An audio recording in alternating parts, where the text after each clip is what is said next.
अथ त्रयोविंशोऽध्यायः। 23वां अध्याय। कर्दम और देवहूति का विहार।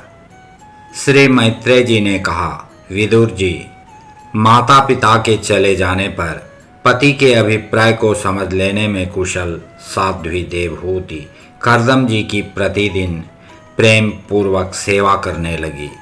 ठीक उसी तरह जैसे श्री पार्वती जी भगवान शंकर की सेवा करती हैं।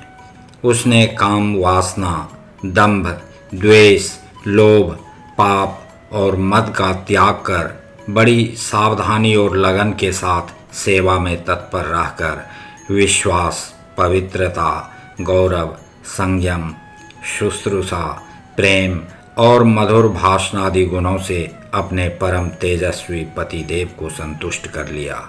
देवहूति समझती थी कि मेरे पतिदेव दैव से भी बढ़कर हैं, इसलिए वह उनसे बड़ी बड़ी आशाएं रखकर उनकी सेवा में लगी रहती थी।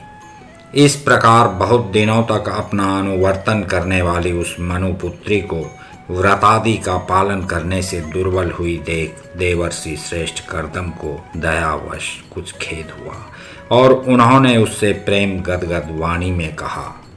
कर्दम जी बोले, मनुनंदिनी, तुमने मेरा बड़ा आदर किया है। मैं तुम्हारी उत्तम सेवा और परम भक्ति से बहुत संतुष्ट हूँ। सभी देहधारियों को अपना शरीर बहुत प्रिय एवं आदर की वस्तु होता है, किंतु तुमने मेरी सेवा के आगे उसके क्षीण होने की भी कोई परवाह नहीं की। अतः अपने धर्म का पालन करते रहने से मुझे तप, समाधि, उपासना और योग के द्वारा जो भय और शोक से रहित भगवत प्रसाद स्वरूप विभूतियाँ प्राप्त हुई हैं, उन पर मेरी सेवा के प्रभाव से अब तुम्हारा भी अधिकार हो गया है। मैं तुम्हें दिव्य दृष्टि प्रदान करता हूँ, उसके द्वारा तुम उन्हें देखो। अन्य जितने भी भोग हैं वे तो भगवान श्री हरि के भ्रकुटी विलास मात्र से नष्ट हो जाते हैं, अतः वे इनके आगे कुछ भी नहीं हैं। तुम मेरी सेवा से भी कृतार्थ हो गई हो। अपने पातिव्रत धर्म का पालन करने से तुम्हें ये दिव्य भोग प्राप्त हो गए हैं, तुम इन्हें भोग सकती हो। हम राजा हैं, हमें सब कुछ सुलभ है। इस प्रकार जो अभिमान आदि विकार हैं, उनके रहते हुए मनुष्यों को इन दिव्य भोगों की प्राप्ति होनी कठिन है। कर्दम जी के इस प्रकार कहने से अपने पति देव को संपूर्ण योग, माया और विद्याओं में कुशल जानकर उस अबला की सारी चिंता जाती रही। उसका मुख किंचित संकोच भरी चितवन और मधुर मुस्कान से खिल उठा और वह विनय एवं प्रेम से गदगद वाणी में इस प्रकार कहने लगी। देवहूति ने कहा, द्विश्रेष्ठ स्वामिन, मैं यह जानती हूँ कि कभी निष्फल न होने वाली योग शक्ति और त्रिगुणात्मिका माया पर अधिकार रखने वाले आपको ये सब ऐश्वर्य प्राप्त हैं, किंतु प्रभो, आपने विवाह के समय जो प्रतिज्ञा की थी कि गर्भाधान होने तक मैं तुम्हारे साथ गृहस्थ सुख का उपभोग करूँगा, उसकी अब पूर्ति होनी चाहिए, क्योंकि श्रेष्ठ पति के द्वारा संतान प्राप्त होना पतिव्रता स्त्री के लिए महान लाभ है। हम दोनों के समागम के लिए शास्त्र के अनुसार जो कर्तव्य हो उसका आप उपदेश दीजिए और उबटन, गंध, भोजन आदि उपयोगी सामग्रियां भी जुटा दीजिए, जिससे मिलन की इच्छा से अत्यंत दीन दुर्बल हुआ मेरा यह शरीर आपके अंग संग के योग्य हो जाए, क्योंकि आपकी ही बढ़ाई हुई काम वेदना से मैं पीड़ित हो रही हूँ। स्वामिन, इस कार्य के लिए एक उपयुक्त भवन तैयार हो जाए, इसका भी विचार कीजिए। मैत्रेय जी कहते हैं, विदुर जी, कर्दम मुनि ने अपनी प्रिया की इच्छा पूर्ण करने के लिए उसी समय योग में स्थित होकर एक विमान रचा, जो इच्छानुसार सर्वत्र जा सकता था। यह विमान सब प्रकार के इच्छित भोग सुख प्रदान करने वाला, अत्यंत सुंदर, सब प्रकार के रत्नों से युक्त, सब संपत्तियों की उत्तरोत्तर वृद्धि से संपन्न तथा मणिमय खंभों से सुशोभित था।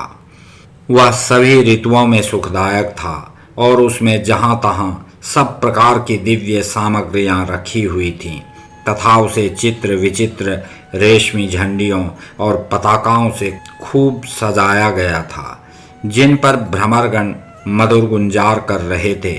ऐसे रंग बिरंगे पुष्पों की मालाओं से तथा अनेक प्रकार के सूती और रेशमी वस्त्रों से वह अत्यंत शोभायमान हो रहा था।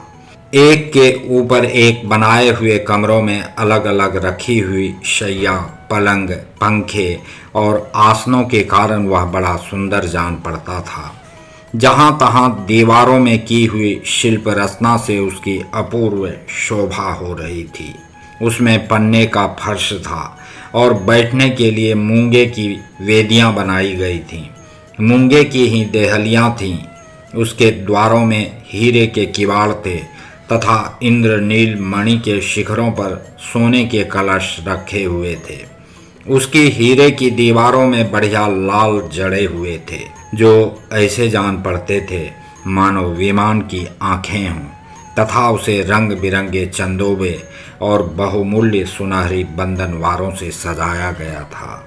उस विमान में जहां तहां कृत्रिम हंस और कबूतर आदि पक्षी बनाए गए थे, जो बिल्कुल सजीव से मालूम पड़ते थे।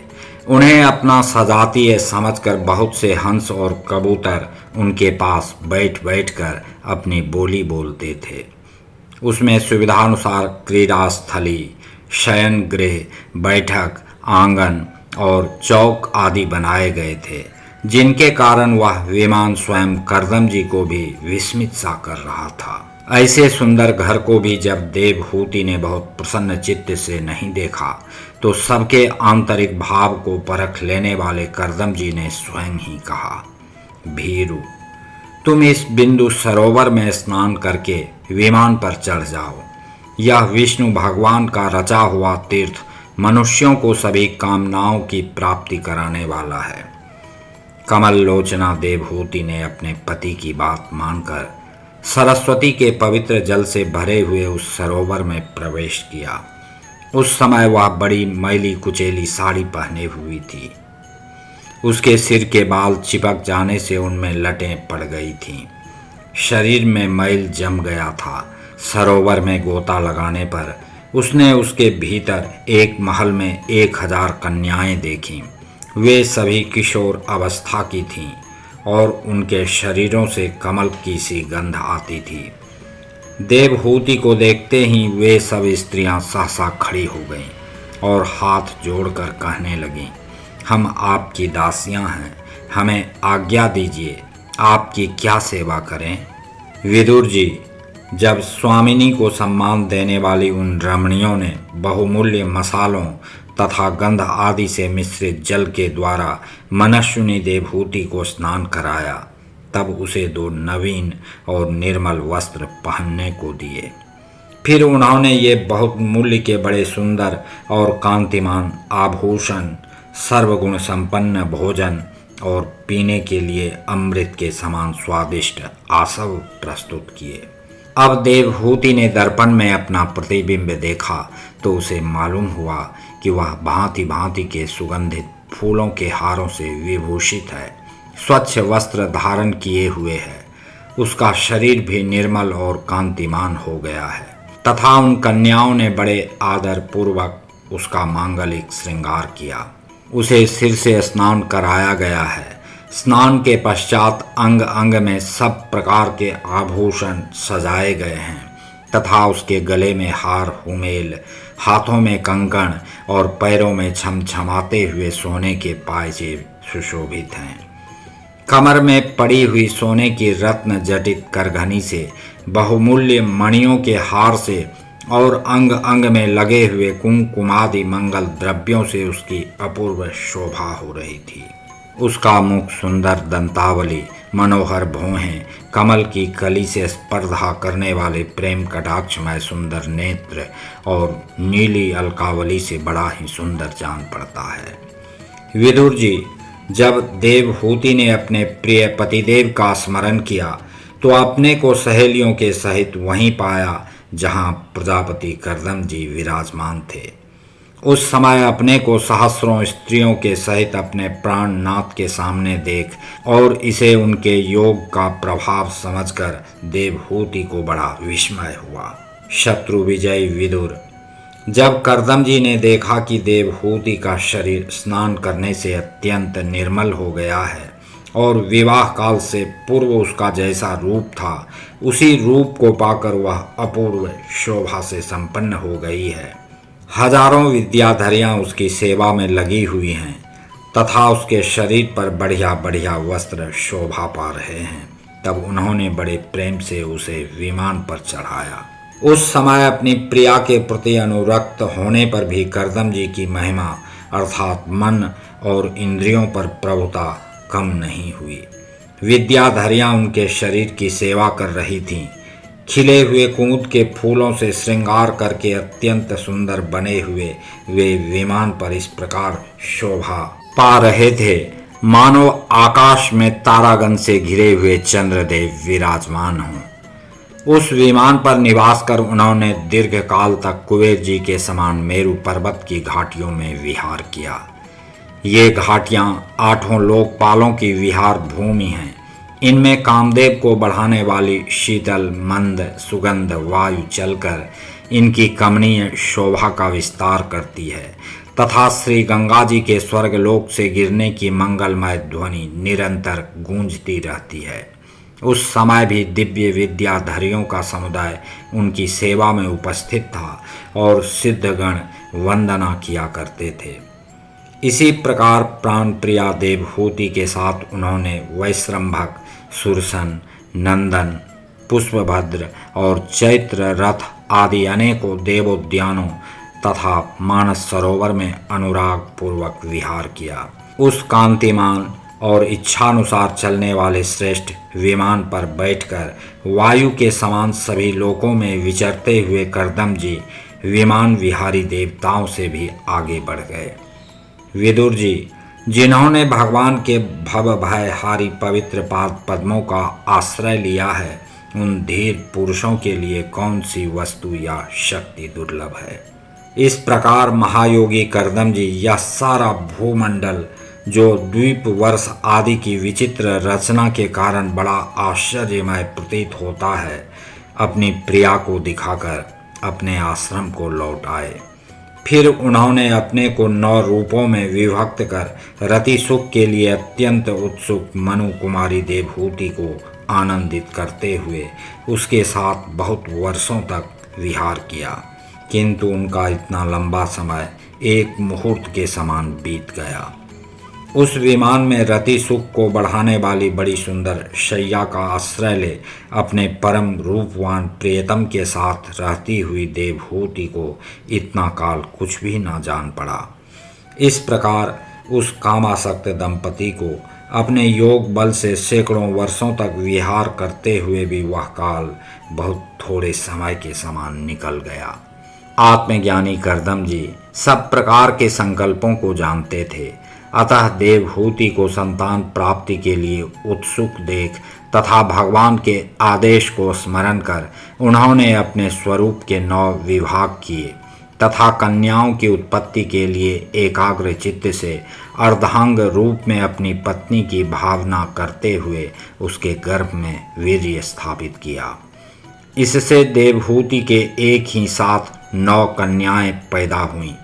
वे सभी सर्वांग सुंदरी थीं और उनके शरीर से लाल कमल की सी सुगंध निकलती थी। इसी समय शुद्ध स्वभाव वाली सती देवहूति ने देखा कि पूर्व प्रतिज्ञा के अनुसार उसके पतिदेव संन्यासाश्रम ग्रहण करके वन को जाना चाहते हैं, तो उसने अपने आंसुओं को रोककर ऊपर से मुस्कुराते हुए व्याकुल एवं संतप्त हृदय से धीरे धीरे अति मधुर वाणी में कहा। उस समय वह सिर नीचा किए हुए अपने नक मणिमंडित चरण कमल से पृथ्वी को कुरेद रही थी। देवहूति ने कहा, भगवान, आपने जो कुछ प्रतिज्ञा की थी वह सब तो पूर्णतः निभा दी, तो भी मैं आपकी शरणागत हूँ, अतः आप मुझे अभयदान और दीजिए। ब्रह्मन, इन कन्याओं के लिए योग्य वर खोजने पड़ेंगे और आपके वन को चले जाने के बाद मेरे जन्म मरण रूप शोक को दूर करने के लिए भी कोई होना चाहिए। प्रभो, अब तक परमात्मा से विमुख रहकर मेरा जो समय इंद्रिय सुख भोगने में बीता है वह तो निरर्थक ही गया। आपके परम प्रभाव को न जानने के कारण ही मैंने इंद्रियों के विषयों में आसक्त रहकर आपसे अनुराग किया। तथापि यह भी मेरे संसार भय को दूर करने वाला ही होना चाहिए। अज्ञानवश असत पुरुषों के साथ किया हुआ जो संग संसार बंधन का कारण होता है, वही सत्पुरुषों के साथ किए जाने पर असंगता प्रदान करता है। संसार में जिस पुरुष के कर्मों से न तो धर्म का संपादन होता है, न वैराग्य उत्पन्न होता है और न भगवान की सेवा ही संपन्न होती है, वह पुरुष जीते ही मुर्दे के समान है। अवश्य ही मैं भगवान की माया से बहुत ठगी गई, जो आप जैसे मुक्तिदाता पति को पाकर भी मैंने संसार बंधन से छूटने की इच्छा नहीं की।